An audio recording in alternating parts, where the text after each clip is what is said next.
Hello dear students, welcome to e-learning of new class, and again I'm here with your part 2, the Shehnai of Bismillah Khan. Now about the author. Deborah Barron Colley was born on 1806. She passed away on 1849 at the age of 43. Deborah Colley, an Ottawa-based writer and a broadcaster, had been a successful writer of her period. Deborah Colley had been a famous writer of her period who traveled across the world while writing articles for Reader Digest. Her writings have been translated to various languages. Here, introduction to the lesson. The lesson is about Ustad Bismillah Khan. He was a renowned Shehnai player in India. He is a legend because he did something which has historical significance. He played the Shehnai on the day India got independence, that is 15th August 1947, at the Red Fort, before the Prime Minister of India, Pandit Jawaharlal Nehru, who gave his speech, The Trails of Destiny.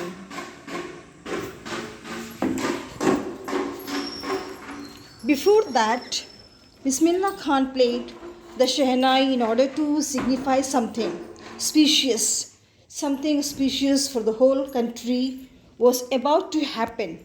India was about to get freedom. And so, on that occasion, Bismillah Khan played the Shehnai, and so he is a legend. Ustad Bismillah Khan was one of the most Indian musicians who played Shehnai, popularized use of Shehnai. He was born on 21st March 1916 and died on 21st August 2006. On 15th August 1947, the day when India got independence, and he played a Shehnai before the Prime Minister of India, Pandit Jawaharlal Nehru. And also he was awarded the Bharat Ratna in 2001, which is India's highest civilian honor. While taking the award, he gave a speech in which he asked the people of India to allow the children to learn music, as music is one of the greatest traditions of India. He was one who brought the Shehnai to the concert stage and also elevated its status. He learned to play Shehnai from his ancestors who were great Shehnai players. He does not believe much on composing songs for movies and film. Again, about Bismillah Khan. He was born on March 21st, 1916 in Jumrah. His ancestors were court musicians. His father was a Shehnai player in the court of Maharaja Keshav Prasad Singh of Jumrah state, now in Bihar. Khan is one of the finest musicians in post-independent Indian classical music and one of the most example of the Hindu-Muslim unity in India. His concept of music was very beautiful, his vision superb, and he once said, even if the world ends, the music will still survive, and he often said, music has no caste. He has played in Bangladesh, Afghanistan, Europe, Iraq, Iran, Canada, West Africa, USA, USSR, Japan, Hong Kong, almost every capital city across the world. Here is his award, that which he got, Bharat Ratna, in 2001, follow of that Sangeet Academy, then all this Padma Bhushan he got, Padma Vibhushan, Padma Shri, and many more. All he got it because of his fine musician of the India. And on August 17, 2006, he was taken ill and admitted to the Heritage Hospital, Varanasi, for treatment. And there he died after 4 days on August 21, 2006. Due to the cardiac arrest, he was 90 years old. Now about the summary of this chapter. that why Pungi was banned and who revived it. Emperor Aurangzeb had banned the playing of a musical instrument called pungi in the royal residence because it had shrill and unpleasant sound. A barber of family, professional musicians decided to improve the tonal quality of pungi.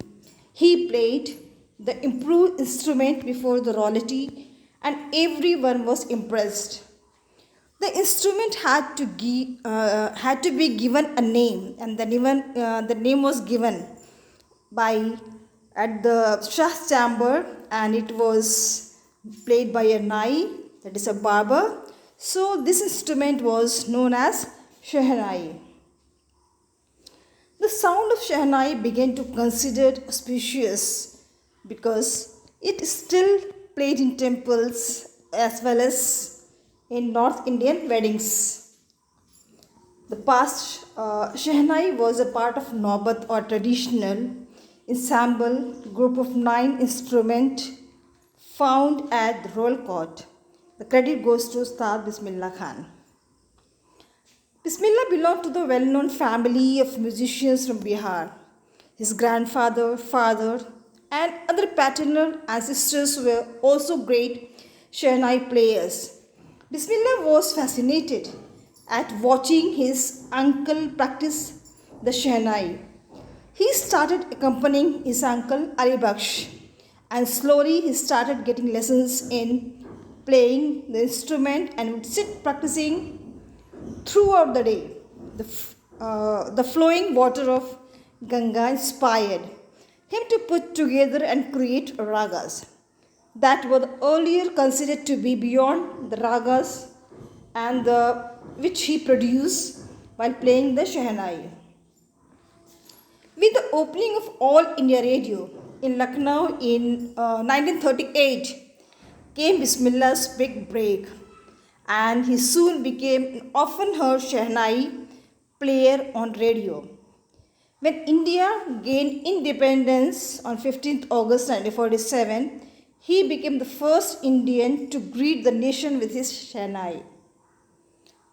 After that, a film director, Vijay Bhatt, was so much impressed after hearing his play at festival that named a film after the instrument called Goonj Uthi Shehnai.